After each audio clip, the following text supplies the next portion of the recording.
Tennessee is ranked number 1 in the college football playoff rankings. Your initial thoughts? And, man, it's hard to believe, isn't it? It is. I wouldn't have believed it back in July and August. And there was a big buildup this summer to what this season could be with Hendon Hooker coming back and Cedric Tillman coming back. And he has not actually factored into the big takeoff from Tennessee football. Did play this past week in an impressive win. But what this team has become, how good this offense has become, and really what the offensive line has been able to do from last year to this year has transformed this team and the program, all the players involved, the coaching staff, everybody behind it deserves so much credit for Tennessee to be the number 1 team in the country, the team that everybody else is chasing, and Georgia will get that chance this week. That's where things stand with the college football playoff rankings coming out, and it's beyond an exciting time. It is an unbelievable time. That word is tossed around too often when we actually see things that are believable. This is one that I think would have been unbelievable to most fans just 10 weeks ago.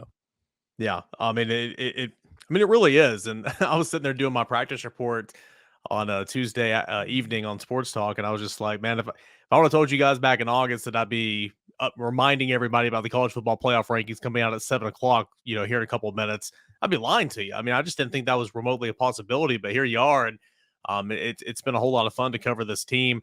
Did you expect Tennessee to be number 1, or did you think that they give it to an Ohio State or a Georgia, despite Tennessee having the best resume?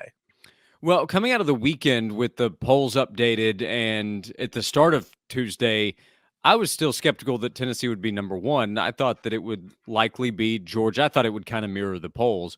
And that was where I stood there. But then hearing a lot of people as Tuesday went along say, I think there's a good chance Tennessee is going to be number 1. I thought, okay, that's probably going to be the case. So by the time we got to the playoff rankings coming out, I thought Tennessee would be number 1. But coming out of the weekend, I thought that it would be more benefit of the doubt to the team that won a national title last year. And that's not supposed to count. And obviously it did not. Georgia's number 3.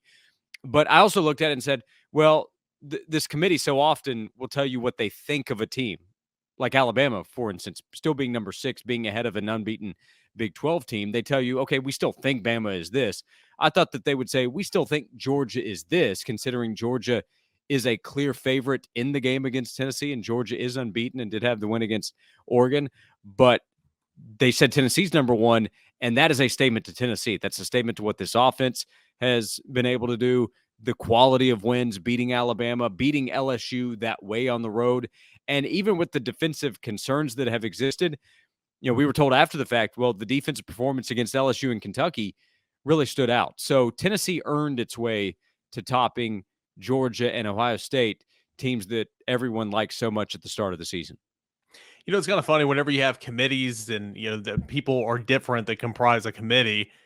If you were a committee sitting member voting on something such as the college football playoff rankings, how would you do it? Would you value a resume over what you think of, Georgia might be the best football team in the country. We'll know for sure, after Saturday, but, Georgia, or better example, Ohio State may be the best football team in the country, but the resume doesn't compare to Tennessee's. Would you have valued a resume over Ohio State in that situation? And maybe would it change from week number 1 to week number 6 at the end of November, potentially, whenever you are truly making the call to try to see the best teams in the playoff?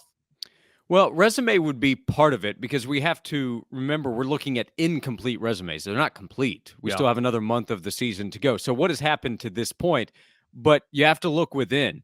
So Tennessee's resume is impressive in terms of the quality of opponents. Beating Alabama, beating LSU, and beating Kentucky are impressive wins, no doubt. Pitt and Florida, we can talk about really how much has that impressed the committee. I doubt those games meant that much to the committee. I think it's more what they've done at the top and then taking care of business in those other games. But look at the way Tennessee has played. That offense is for real. There's no question putting up 50. It's not just beating Alabama. It's putting up 52 points against Alabama. And the defense has been better than some of the statistical categories show. There are some stats that actually show Tennessee to be pretty solid on the defensive side. So I think it's the way Tennessee has looked. And then Ohio State, for a period of time in that Notre Dame game, having a tough time, and they dealt with an injury there at receiver that they had to kind of overcome. That's an opening game. I wouldn't react too strongly to that. But having a challenging time against a quality Penn State team, compared to what Tennessee has done in the same weekend, where I'm not saying the opponents are the same, but struggling for part of the game against Penn State, while Tennessee demolishes Kentucky, had to help Tennessee side as well. So resume in terms of the wins and quality of opponents has to be a part of it. How well you've performed and the eye test to go along with the resume, I think both are in Tennessee's favor.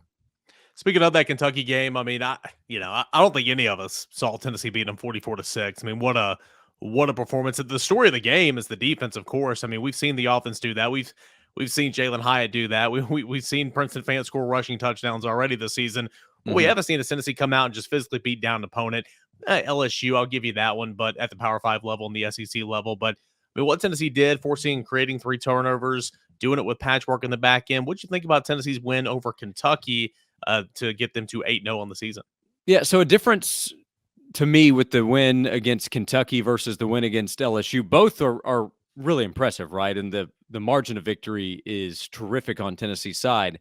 Tennessee did get some fortunate bounces that they then took advantage of in the LSU game. But I thought what happened against Kentucky, opening kickoff, the ball goes to Tennessee, and credit, for falling on the ball. But that's just a botched play by LSU. Tennessee strikes quickly. Tennessee had a couple of fumbles that fell back Tennessee's way. So again, fortunate that Tennessee took advantage of, and in the end, they blew out LSU. But Tennessee did all that to Kentucky. Danico Slaughter blowing up a Kentucky player to create an interception, take points away from Kentucky, and set the offense up, hitting bombs. I mean, there were some miscues by Kentucky, but Tennessee created that. Tennessee did all of that to Kentucky. So I did not expect that kind of win at LSU. I did not expect that margin of victory for Tennessee against Kentucky. I think both are quality teams. I don't know if LSU is really one of the 10 best teams in the country, but it's better than it looked against Tennessee. And a lot of that is because of how good Tennessee is. Like Tennessee had some fortunate bounces, but then the Vols took advantage, and LSU was not good enough to keep up with what Tennessee was able to do. So that's why I say Tennessee has earned its way. And while the defense had some issues against Alabama, it did make a couple of plays, and the offense was so powerful, 52 points against the Nick Saban-led team, that speaks for itself to the committee. Josh, last question, man. I mean, up until Tuesday night, it's what anybody and everybody's been talking about. Now, the big part of Wednesday's conversation will be dominated by Tennessee being number one, but big time football game coming up. And again, if you're Josh Heupel, of course you want to be number one, but you kind of still want to have that chip on your shoulder, right? Or in my opinion, the leadership of this football team, stemming from the coaching staff and Josh Heupel, won't let that be an issue. I mean, again, this team always preaches on preparation and preparing the right way and all that type of stuff. Anyway, big time football game coming up on Saturday. Georgia, very explosive offense. I mean, one of the second best offense in the country. I don't think anybody knows that in the country is Georgia's offense. Obviously, a solid defense. How challenging and how can Tennessee overcome all that and win between the hedges? Yeah, I mean, it's really challenging. I don't know if the line is correct, but the odds makers are telling you the number one team in the country is more than a touchdown underdog against the number 3 team in the country. And location matters somewhat, but that also tells me Georgia would be favored in Knoxville. So it's a big test. It's a defense that is really talented and deep. They have to replace Nolan Smith, but they have talented players and some experience to help do that. They have a top 10 pick on that defensive line. They have an experienced quarterback who's maybe not the most talented. He's actually more talented than people probably want to give him credit for in Stetson Bennett. And then Brock Bowers, who pound for pound, position by position, is as good as anybody in the country. He's a monster. And then a bunch of good players in between what I just laid out. And you have to go there. And compare Georgia to Alabama. Alabama came in committing a lot of penalties, and that offense really shot itself in the foot early in that game, right? And throughout that game, they shot themselves in the foot. Georgia's not done that too often penalty-wise. They did turn it over against Florida, and that gave Florida a chance to get back in, and then Georgia blew Florida away again. So Kirby Smart is thrilled that the playoff committee ranked his team number 3 and Tennessee number 1. He knows how Nick Saban would create lies to motivate his team. He doesn't have to make that up to motivate his team. But Tennessee's also been on a mission.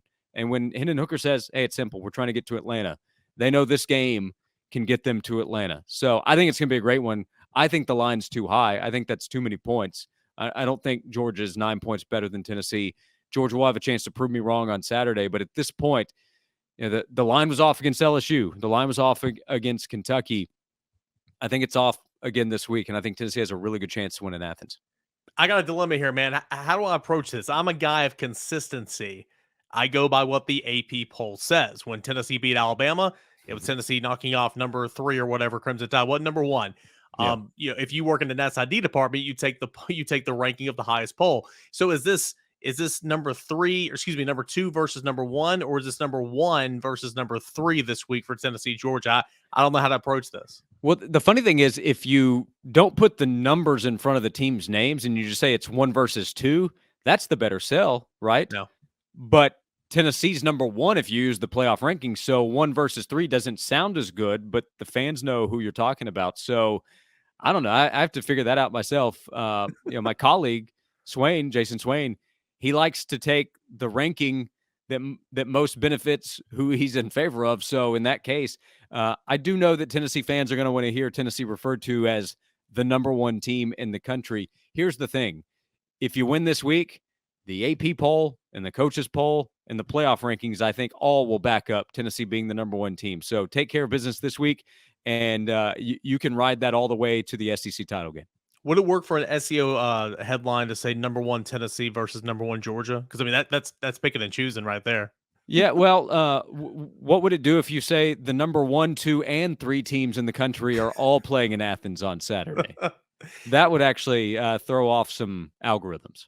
As Tennessee fans and as people who cover the University of Tennessee, we've literally never had to worry about this. So here we are. Here we are. Josh, a lot of good stuff coming up on Josh and Swain every single day, noon to 3 on the Sports Animal. What do you and VFL Jason Swain got coming up the rest of the week?